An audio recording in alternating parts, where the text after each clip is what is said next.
27 aprel 9'ların buraxılışından digər suallarla davam edirik. 23-cü sualda close meaning, yəni sinonimlər istəyir bizdən. Sinonim burada əlbəttə ki, Y bəndi ancient olddur. Ancient qədimi, old da qədim, köhnə deməkdir.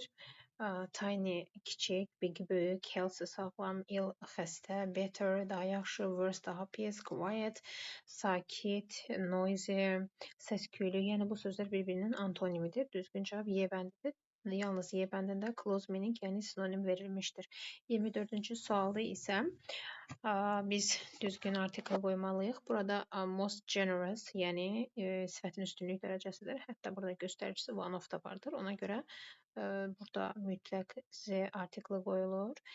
İkinci hissədə isə yenə də in class yox, in the class olur. Yəni burada da Z artikli qoyulmalıdır. Düzgün cavab C bəndidir. 25-ci sualda isə agreementdir, yəni uzlaşmadır. Burada of-u görürük.